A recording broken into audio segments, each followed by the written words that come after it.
Welcome SCP agri online classes में हम पढ़ रहे थे कक्षा 12 की कृषि विज्ञान का प्रथम चैप्टर सस्य विज्ञान मृदा एवं बीज।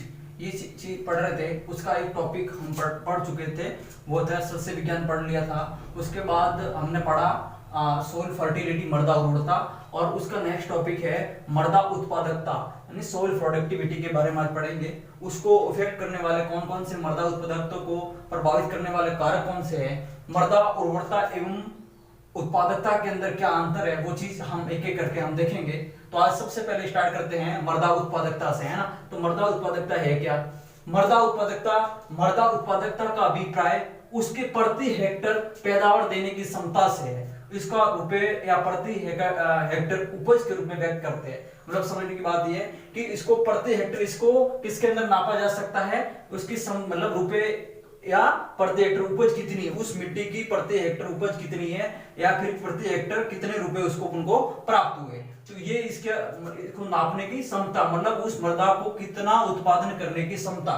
तो एक प्रकार से हम सिंपल शब्द के कह सकते हैं कि मृदा उत्पादन करने की क्षमता है, उसे क्या कहते हैं? मृदा उत्पादकता कहते हैं। वापस एक बार देखते हैं कि मृदा उत्पादकता का अभिप्राय उसके प्रति हेक्टर पैदावार देने की क्षमता से उसको रुपए में या प्रति हेक्टर उपज के रूप में व्यक्त कर सकते हैं, है ना। या तो प्रति हेक्टर उपज के रूप में व्यक्त करेंगे या फिर पैसों के अंदर, एक हेक्टर से मैं कितने पैसे प्राप्त हुए।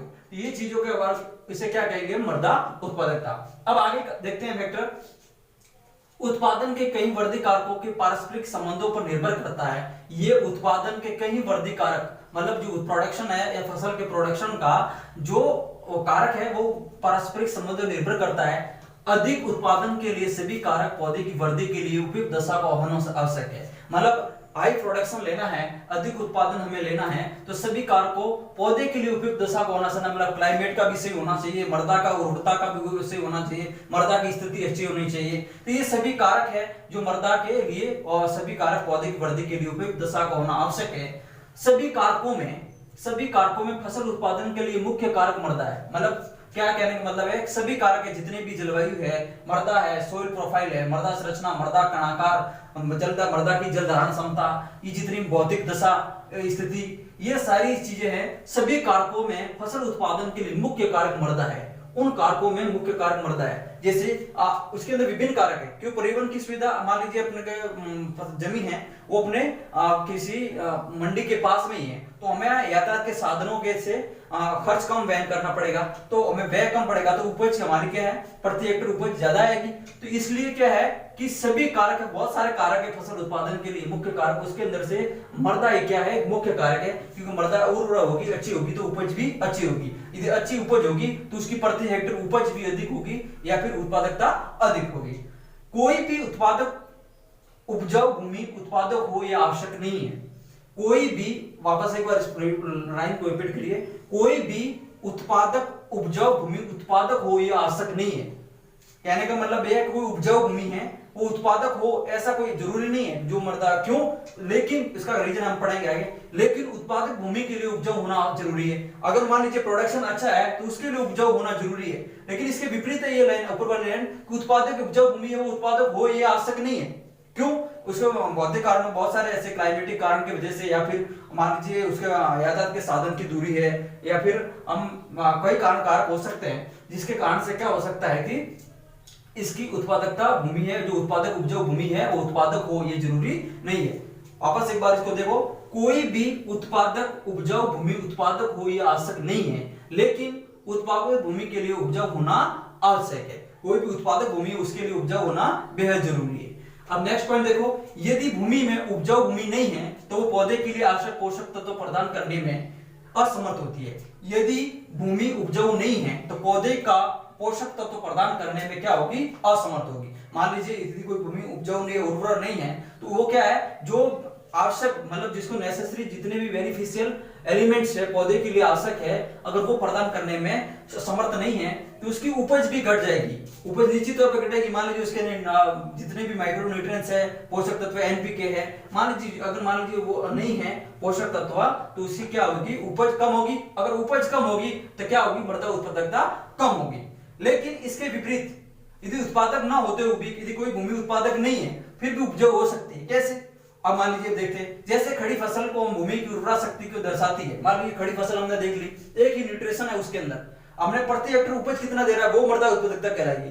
लेकिन मान लीजिए खड़ी फसल है, उसके अंदर केवल न्यूट्रिशन में नाइट्रोजन ही है, तो नाइट्रोजन से मान लीजिए पौधे की वृद्धि और विकास होता है, लेकिन उपज इतनी नहीं हो पाएगी। तो इस परिस्थिति में क्या होगा, खड़ी फसल को देख के हम क्या पता लगा सकते हैं, उर्वरा शक्ति को दर्शाती है। लेकिन भूमि की उत्पादकता अधिक या कम होना केवल भूमि की उर्वरा शक्ति पर निर्भर नहीं करेगा, बल्कि सभी दशाओं में अनुकूलता व प्रतिकूलता पर निर्भर करती है। तो सिंपल सी बात समझना है कि कोई भी भूमि हो वो उत्पादक ना होते हुए भी उपजाऊ हो सकती है। ठीक है, अगर उत्पादक नहीं है, मान लीजिए जमीन है और वहां हम खेती कर रहे हैं और उत्पादक नहीं है, फिर भी उपजाऊ हो सकती है। कारण कि जैसे खड़ी फसल को देख लो तो भूमि की उर्वरा शक्ति को दर्शाती है, इसलिए भूमि की उत्पादकता अधिक व कम होना केवल उसकी उर्वरा शक्ति पर निर्भर नहीं करता, बल्कि सभी दशाओं की अनुकूलता एवं प्रतिकूलता पर निर्भर करता है। उसकी दशा किस दशा के अंदर है, वो सभी दशाओं की अनुकूलता एवं प्रतिकूलता पर निर्भर कर देगी। मृदा की उर्वरता किसके ऊपर निर्भर करेगी, अनुकूलता प्रतिकूलता। मान लीजिए मौसम क्लाइमेटिक कारण हो गए, ओलावृष्टि, है ना, अकाल, बाढ़, ये सारी समस्या यदि तो उसकी मृदा उर्वरता या मृदा कम होगी। मृदा उर्वरता थी, मान लीजिए ओलावृष्टि होगी या फिर ओलावृष्टि होगी और भूमि उर्वरा थी, अच्छी उपजाऊ थी, लेकिन उसकी उपज प्रति हेक्टेयर कम आ गई। किस कारण से, प्रतिकूल दशा नहीं मिलने की वजह से, है ना। तो उसकी अनुकूलता या प्रतिकूलता, इसे विभिन्न प्रकार के कारणों से क्या है कि वो भूमि उपजाऊ उत्पादक है, उसके अंदर उर्वरा शक्ति है, लेकिन हमारी उपजाऊ भूमि होते हुए भी वो क्या उत्पादक नहीं कहलाएगी। ये सारी चीजें आई होप कि ये सारी चीजें आपको समझ में आ गई होंगी। अब नेक्स्ट देखते हैं मृदा उर्वरता को प्रभावित करने वाले कारक।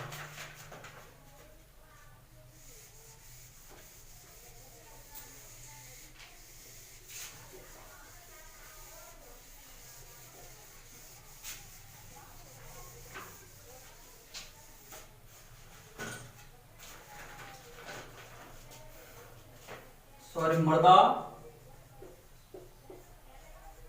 उत्पादकता को प्रभावित करने वाले कारक कौन कौन से देखते हैं।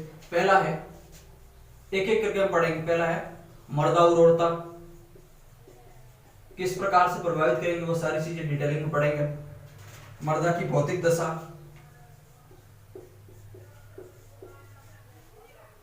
भौतिक दशा कैसी है वो देखेंगे। तीसरा है मृदा की स्थिति,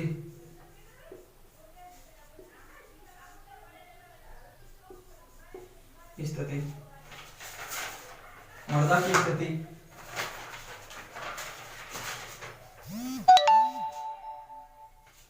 उत्पाद की मांग,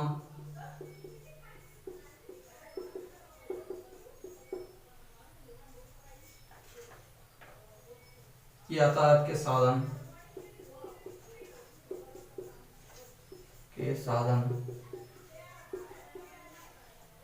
और छठा हो सकता है अन्य कारक, बहुत सारे अन्य कारक भी हो सकते हैं। ठीक है, देखो मृदा उर्वरता को प्रभावित करने वाले कितने कारक है, 6 कारक है। मृदा की उर्वरता भी प्रभावित कर देगी, मृदा की भौतिक दशा, मृदा की स्थिति, उत्पाद की मांग, यातायात के साधन और अन्य कारक। मृदा उर्वरता हमने डिटेलिंग के अंदर पढ़ा है, अगला टॉपिक अपना वही था। तो हम आज अब पढ़ेंगे मृदा की भौतिक दशा किस प्रकार से प्रभावित करेंगे, मृदा स्थिति किस प्रकार से, प्रोडक्ट की मांग मार्केट के अंदर किस प्रकार से, यातायात के साधन है वो किस प्रकार से मृदा उत्पादकता को प्रभावित करते हैं। तो एक एक करके हम इसको पढ़ेंगे। देखो मृदा उर्वरता, मृदा पोषक तत्व की मात्रा अधिक हो, मृदा में पोषक तत्व की मात्रा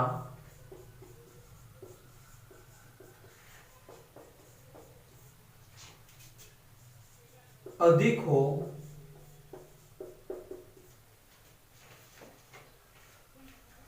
पोषक तत्व की मात्रा अधिक हो तो मृदा उपजाऊ होती है,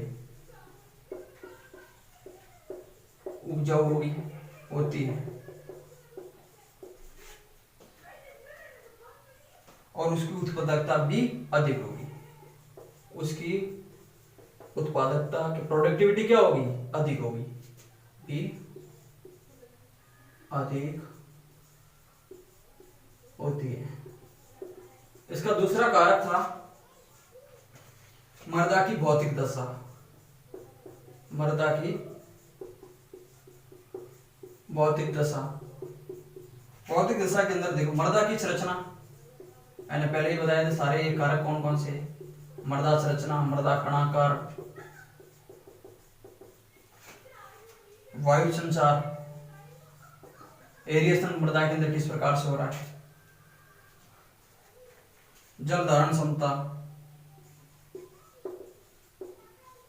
वाटर होल्डिंग कैपेसिटी, है ना।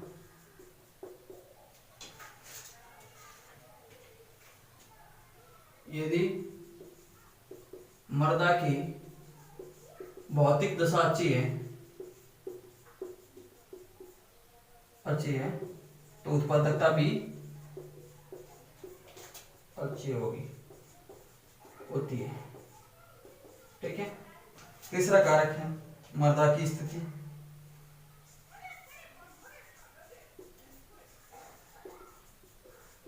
मृदा की स्थिति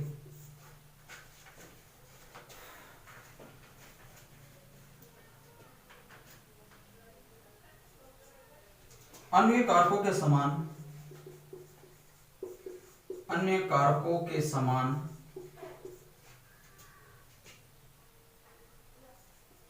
होने से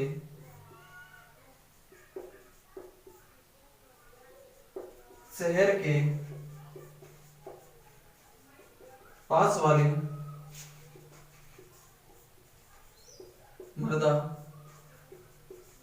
अधिक उपजाऊ होती है, क्योंकि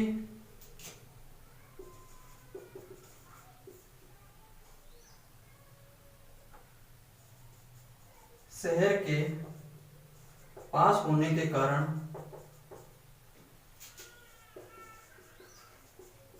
उत्पादकों को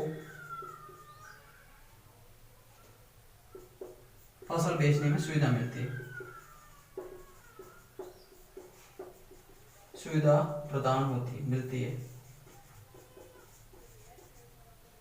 और से मूल्य अधिक प्राप्त होता है और अधिक मूल्य प्राप्त होता है,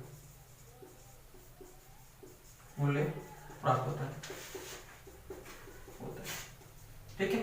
देखो मृदा उर्वरता को, मृदा में पोषक तत्व की मात्रा अधिक हो तो मृदा उपजाऊ होती है, उसकी उत्पादकता भी अधिक होगी। यदि मृदा के अंदर नाइट्रोजन, फास्फोरस, पोटास की मात्रा यदि अधिक है तो ये क्या है, पोषक तत्वों की मात्रा अधिक है तो मृदा उपजाऊ होगी। यदि मृदा उपजाऊ हो तो ऑब्वियसली मृदा की प्रोडक्टिविटी भी क्या होगी, अधिक होगी। दूसरा कारक था अपना मृदा की भौतिक दशा। मृदा की भौतिक दशा के कौन कौन से, जैसे भौतिक गुण कौन कौन से, मृदा की संरचना, सोइल टेक्सचर, सोइल स्ट्रक्चर, है ना, मृदा कणाकार, वायु संचार, उसके अंदर मृदा के अंदर वायु संचार कैसा हो रहा है, जल धारण क्षमता, उस मृदा की जल धारण क्षमता, वाटर होल्डिंग कैपेसिटी कितनी है, तो ये सारे कारक है वो मृदा की भौतिक दशा को प्रदर्शित करते हैं। तो ये भौतिक कारक यदि अच्छे हैं, स्थिति इनकी अच्छी है तो मृदा क्या होगी, उत्पादक और अच्छी होगी। तीसरा कारक था अपना मृदा की स्थिति अन्य कारकों के समान होने से शहर के पास वाली मृदा अधिक उपजाऊ होती है। मैंने पहले बताया क्यों उपजाऊ होगी, क्योंकि शहर के पास उनको उत्पाद को बेचने की सुविधा मिल जाएगी। यदि बेचने की सुविधा मिल जाएगी तो उस प्रोडक्ट की अधिक मूल्य प्राप्त होगा। अगर मान लीजिए कोई मंदिर, एक सीधी सिंपल सी बात बताया, मान लीजिए ऊपर ने गुलाब का बगीचा लगाया और उसके पास में जस्ट मंदिर है जहां पर गुलाब के फूल ज्यादा, तो प्रति हेक्टर हमारी उत्पादकता बढ़ जाएगी, है ना। तो अपना जिसकी मांग, उस उत्पाद की मांग भी निर्भर करेगी, जो नेक्स्ट अपना पॉइंट है वही है। तो ये भी है और ये शहर के पास बेचने की उनको सुविधा भी मिल जाएगी। इस कारण से क्या होगी, मृदा की स्थिति बहुत ही महत्वपूर्ण मृदा उत्पादकता को प्रभावित करती है। मृदा की स्थिति भी बहुत प्रभावित करती है। अब देखो उत्पाद की मांग, उत्पाद की मांग, उत्पाद की मांग किस प्रकार हो रही है देखिए। किसी वस्तु का उत्पादन समान हो, किसी वस्तु का उत्पादन समान हो, किसी वस्तु का उत्पादन समान हो और मांग बढ़ती है।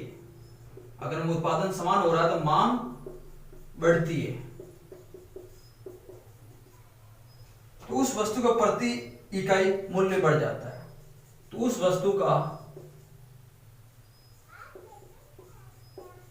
का प्रति इकाई मूल्य बढ़ जाता है जिससे लाभ अधिक होता है, लाभ अधिक प्राप्त होता है। ठीक है। और मृदा फलस्वरूप मृदा उत्पादकता इसकी क्या होगी, जिससे मृदा उत्पादकता में वृद्धि होगी, उत्पादकता में वृद्धि होगी। यातायात के साधन बता दिए आपको, यातायात के साधन की सुविधा सही है तो भी यातायात के साधन की सुविधा उपलब्ध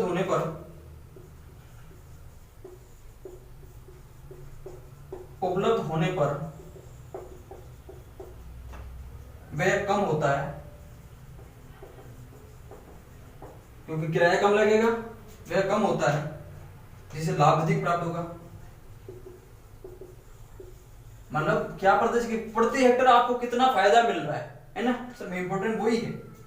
आप किस प्रकार से व्यय कम करके अपनी मृदा की उत्पादकता को बढ़ा सकते हैं, लाभ अधिक होता है, मृदा उत्पादकता बढ़ती है, जिससे उत्पादकता में वृद्धि। अन्य कारक में देखो 4 5 6 अन्य कारक। मौसम की प्रतिकूल दशा ये बहुत ही महत्वपूर्ण है, ये मृदा उत्पादकता को बहुत घटाने के अंदर ये अन्य कारक है। मौसम की प्रतिकूलता घटाने और बढ़ाने में बहुत ही इनका महत्वपूर्ण भूमिका रहती है। प्रतिकूल दशा, अगर प्रतिकूल दशा है तो मृदा उत्पादकता क्या होगी, अच्छी होगी, अनुकूलता अच्छी है। कीट और बीमारियों का प्रकोप,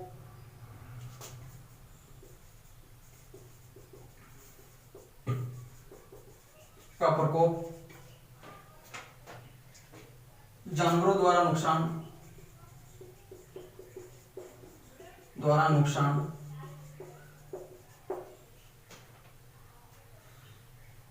सही समय पर कर्षण क्रिया नहीं होना, सही समय पर कृषि क्रिया नहीं होना, कृषि क्रियाओं का नहीं होना।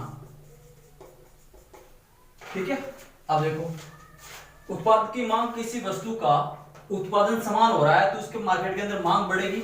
अगर मांग बढ़ेगी तो वस्तु की प्रति इकाई मूल्य भी बढ़ जाएगा। उसकी जितनी मांग होगी तो प्रति इकाई उसका मूल्य बढ़ जाएगा, जिससे लाभ अधिक प्राप्त होगा। ठीक है। जिससे लाभ क्या होगा, अधिक प्राप्त होगा, और उत्पादकता क्या अपनी के अंदर वृद्धि हो जाएगी यदि उत्पाद की मांग अच्छी है तो। ठीक है। दूसरा, उत्पाद की यातायात के साधन, यदि सुविधा उपलब्ध है अपने पास को यातायात की, तो उसके ऊपर व्यय कम होगा, किराया कम लगेगा, जिससे प्रति हेक्टेयर अपन को लाभ मिलेगा, जिससे मृदा उत्पादकता के अंदर वृद्धि होगी। अन्य कारक, मौसम की प्रतिकूल दशा का होना बहुत जरूरी है। अगर प्रतिकूल दशाएं नहीं है, अगर मान लीजिए ओलावृष्टि, तापमान का ज्यादा होना, बहुत सारे ऐसे जलवायु कारण, कीट और बीमारियों को बढ़ना, मान लीजिए वातावरण के नमी ज्यादा है तो विभिन्न प्रकार की कीट आ जाते हैं। अभी देखा टिड्डी दल का प्रकोप हो रहा है, तो इसे ऐसे प्राकृतिक कारणों की वजह से भी मृदा की उर्वरता या उत्पादकता उत्पादकता कम हो सकती है। उर्वरता के ऊपर इतना प्रभाव नहीं पड़ेगा, लेकिन ये सीधा प्रतिकूल दशा न होने पर उत्पादकता बहुत ही घटा देती है। जानवरों के द्वारा नुकसान होने पर भी क्या करेगी, अन्य का मृदा उत्पादकता को कम पड़ेगी। या फिर सही समय पर कर्षण क्रिया, सही समय पर पानी नहीं पिलाना, जुताई करना, ये सारी कर्षण क्रिया भी नहीं होती है तो भी मृदा उर्वरता को प्रभावित करेंगे। तो ये था आपका आज का टॉपिक, मृदा उत्पादकता का पूरा, है ना। तो मृदा उत्पादकता किसे कहते हैं और मृदा उत्पादकता को प्रभावित करने वाले कारक। हम नेक्स्ट पढ़ेंगे मृदा उर्वरता एवं उत्पादकता के अंदर अंतर क्या है, क्योंकि हमने नेक्स्ट पढ़ा था मृदा उर्वरता किसे कहते हैं।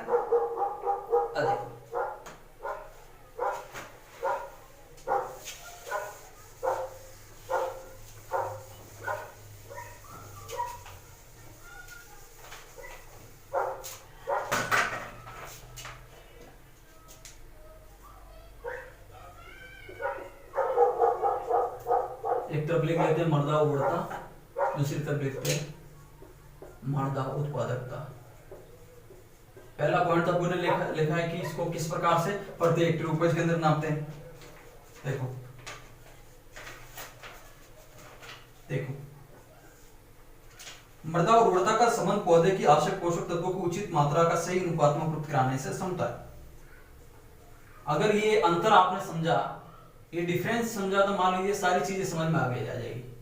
ये अंतर क्या दोनों के अंदर, मृदा उर्वरता का संबंध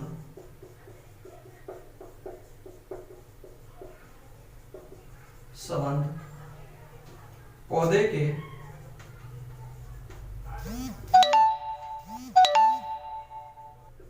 आवश्यक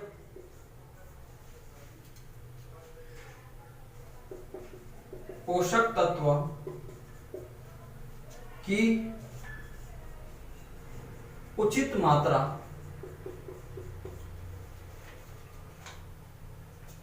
सही अनुपात में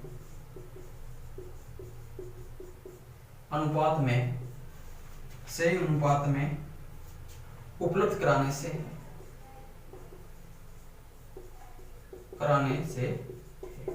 अब देखो इसका अभी पढ़ा है हमने, मृदा उत्पादकता का संबंध प्रति हेक्टेयर भूमि का फसल उत्पादन की क्षमता है। भूमि से फसल उत्पादन क्षमता, क्रॉप प्रोडक्शन कितना हो रहा है और उससे आपको फायदा कितना हो रहा है, उत्पादन की क्षमता। ठीक है, कई जगह मान लीजिए आपको गेहूं की या फिर किसी फसल की कई जगह रेट आपको अच्छी मिल रही है, कई जगह कम मिल रही है, तो उसकी मृदा उत्पादकता अधिक है। भूमि उर्वर है, उतना ही उत्पादन हुआ एक हेक्टेयर के अंदर। मान लीजिए एक हेक्टेयर के अंदर यहाँ भी 10 केजी है, ठीक है, यहाँ पर भी 10 केजी है, दोनों की उर्वरता बराबर है, ठीक है, लेकिन इसकी उत्पाद की मांग ज्यादा और यहाँ पर रेट इसको 25 रुपए मिल रही है और यहाँ पर इसको 20 रुपए मिल रही है, तो उसको 5 रुपए का बेनिफिट मिल रहा है। दूसरी चीज आपको देखा होगा कि साधन की सुविधा ही नहीं है, तो लागत अधिक लगेगी, उसको दूर बेचने के लिए जाना पड़ेगा, तो भी क्या होगी, उत्पादकता क्या हो जाएगी, कम हो जाएगी। तो ये उर्वरता और उत्पादकता के अंदर क्या है, इसकी फसल उत्पादन की क्षमता कितनी है, ठीक है, मृदा की या भूमि की, और इसके अंदर ये भूमि की, इसके अंदर मृदा में, ठीक है, सोइल के अंदर सीधे पौधे के अंदर जो आवश्यक पोषक तत्व है उसकी उचित मात्रा सही अनुपात में उपलब्ध कराना। किसको, पौधों को क्या कराना, आवश्यक पोषक तत्वों की उचित मात्रा में सही अनुपात में उपलब्ध कराने को क्या कहते हैं हम, मृदा उर्वरता। ठीक है, तो ये दोनों चीजें आपको आई होप की समझ में आई होगी, दोनों चीजें डिफरेंस। अब देखो नेक्स्ट पॉइंट क्या है इसका, दूसरा अंतर क्या है, पहला अंतर हो गया, दूसरा अंतर देखिए जो मैंने आगे पढ़ा, लेकिन उसको उसी के अंदर से समझ, उसमें से ध्यान दिया होता था, दिया होगा तो आपको अच्छी तरह से समझ में आया होगा।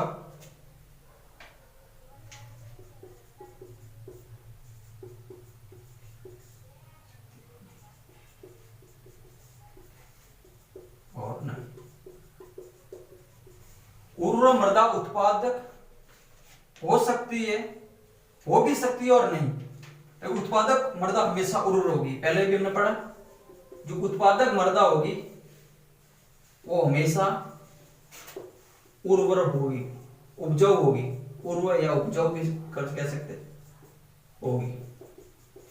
ये उर्वर मृदा उत्पादक भी हो सकती है और नहीं भी हो सकती, ठीक है, लेकिन उत्पादक मृदा हमेशा उर्वर ही होगी, ठीक है, या उपजाऊ ही होगी। उत्पादक जिसका प्रोडक्शन अच्छा चाहिए तो उसका उर्वर उपजाऊ ही होगी, तभी वो अच्छा प्रोडक्शन दे पाएगी। अगर फसल उत्पादन अच्छा कब दे पाएगी, जब उसके अंदर सोइल फर्टिलिटी ज्यादा है, उर्वरता क्षमता ज्यादा है मृदा की, तभी जाके देगी। तो हमेशा उत्पादक मृदा क्या होगी, उर्वरक होगी। लेकिन यहाँ पर उर्वर मृदा उत्पादक हो भी सकती है और नहीं भी हो सकती है, ये कोई जरूरी नहीं है, ठीक है, क्योंकि किसी के अंदर मान लीजिए क्यों इसका एक ही पोषक तत्व ज्यादा है, ठीक है, मान लीजिए नाइट्रोजन ही ज्यादा है, तो ये मृदा का उत्पादक हो भी सकती है और नहीं भी हो सकती। मान लीजिए इसकी सोइल संरचना है, मृदा के भौतिक गुण है, विभिन्न कारकों की वजह से वो हो भी सकती है और नहीं भी सकती, ये कोई जरूरी नहीं है। नेक्स्ट पॉइंट देखते हैं, तीसरा कारण देखते हैं, मृदा की भौतिक दशा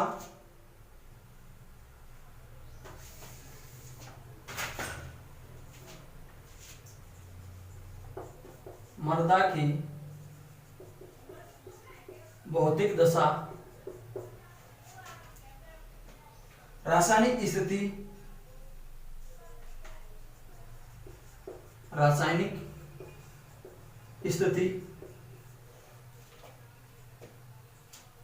पौधों के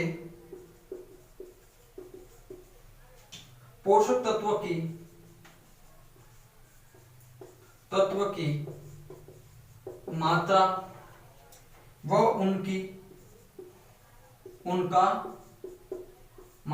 उनका संतुलन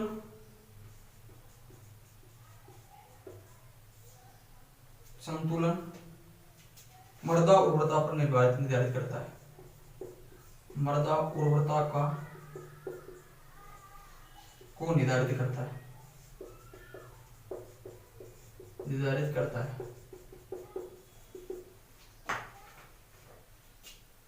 अब इसको मृदा उत्पादकता में मृदा की उर्वरता कितनी है, परिवहन सुविधा कैसी है, व्यय कितना किया है आपने, उपज की मांग, मार्केट के अंदर मांग कैसी है, ये निर्धारित करेगी। फसल पर आपने लागत कितनी लगाई है, फसल लागत, ये मृदा उत्पादकता निर्धारित करते हैं। ये सभी कारक क्या करेंगे, मृदा उत्पादकता को, ये सब प्रभावित करने वाले कारक थे, आपको याद होगा तत्वों को निर्धारित करते हैं। ठीक है, देखो मृदा की भौतिक दशा, रासायनिक स्थिति, पौधे के पोषक तत्वों की मात्रा एवं उनका संतुलन। संतुलन का मतलब क्या होगा कि सही अनुपात में नाइट्रोजन एनपीके उसको निश्चित अनुपात के अंदर मिल रहा है, माइक्रोन्यूट्रिएंट भी उसको उचित मात्रा में, संतुलित मात्रा में मिल रहे हैं, तभी वो मृदा की उर्वरता कहलाएगी, अच्छी उर्वरता कहलाएगी, है ना। ये सभी रासायनिक स्थिति पर मान लीजिए उसकी रंध्र अवकाश बड़े हैं, भौतिक दशा उसकी स्थिति जल धारण क्षमता अच्छी नहीं है, ये सभी कारक क्या करेंगे, निर्भर करेंगे। लेकिन इसके अंदर क्या है, मृदा की उर्वरता भी निर्भर करेगी, परिवहन पर व्यय कितना किया आपने, उपज की मांग मार्केट के अंदर कितनी है, फसल पर लागत कितनी लगाई है, मृदा को उत्पादकता को निर्धारित करेगी। क्योंकि प्रति हेक्टेयर आपको फायदा कितना हो रहा है वो चीज देखनी, प्रति हेक्टेयर आपको उपज कितनी है वो इसके ऊपर। इसके अंदर क्या है, इसका मृदा मतलब पोषक तत्व एक प्रकार से संतुलन, मृदा के लिए पोषक तत्व, पौधे के लिए मृदा के अंदर पोषक तत्वों का संतुलन ही मृदा उर्वरता को निर्धारित करता है। देखो चौथा आपका अंतर क्या होगा, मृदा उर्वरता प्रयोगशाला में जांच की जा सकती है। मृदा उर्वरता को प्रयोगशाला में जांच की जा सकती है। ठीक है, इसको प्रयोगशाला में जांच नहीं कर सकती, ऑब्वियसली प्रयोगशाला में जांच नहीं की जा सकती, जांच नहीं हो सकती। ठीक है ना, प्रयोगशाला में जांच नहीं हो सकती। खेत के फसल प्राप्त उत्पादन से कर सकते हैं, खेत के प्राप्त फसल उत्पादन से करेंगे, उत्पादन से कर सकते हैं।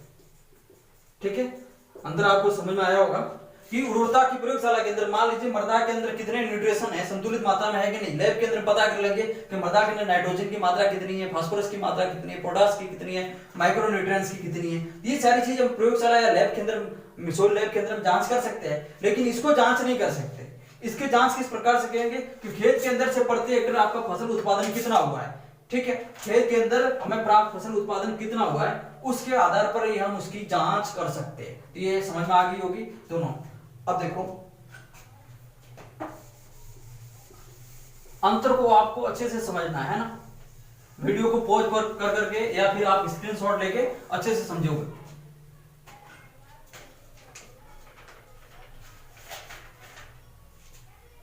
लास्ट अंतर आपका देखो,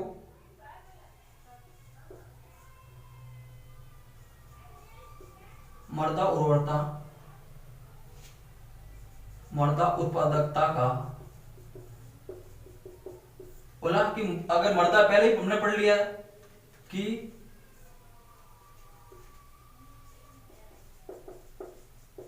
उत्पादकता का अभिन्न अंग है, क्यों कि मृदा उत्पादक उर्वर होनी जरूरी है, मृदा उपजाऊ होनी जरूरी है, मृदा उत्पादकता यदि बढ़ानी है तो ये अभिन्न अंग है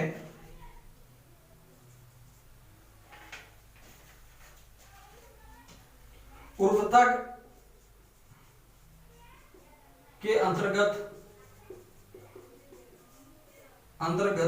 आर्थिक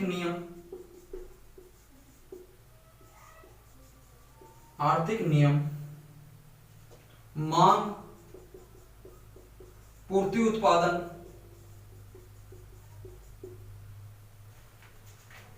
व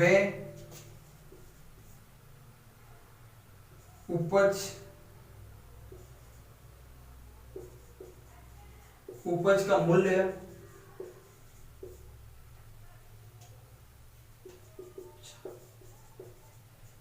नगण्य, विचार इनका नगण्य, इनका कोई महत्व नहीं है, लेकिन इसके अंदर इन चीजों का महत्व है।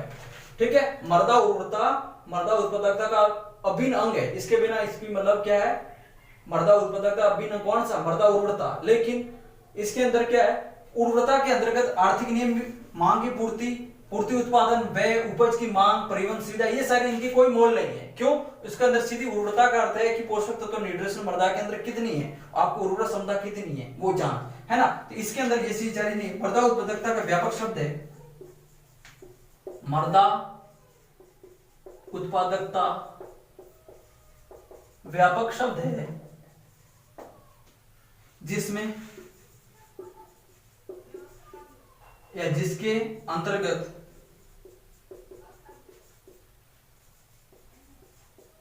भौतिक क्रियाएं, आर्थिक नियम सम्मिलित है,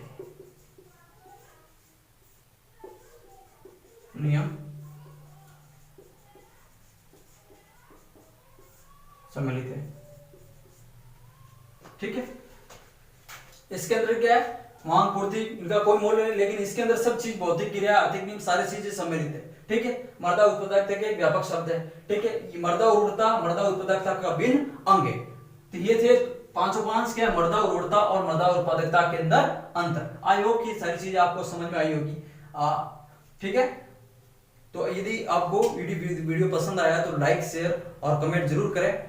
और वैश्विक महामारी की कोरोना की वजह से जो क्लासेस डिस्टर्बेंस था, आप ऑनलाइन क्लास का फायदा ले सकते हो। तो वीडियो को क्या बार बार स्क्रीनशॉट लेना है और वीडियो को पॉज करके आपको अच्छे से इसका नोट्स बनाना है। ठीक है, थैंक्स फॉर टुडे क्लास।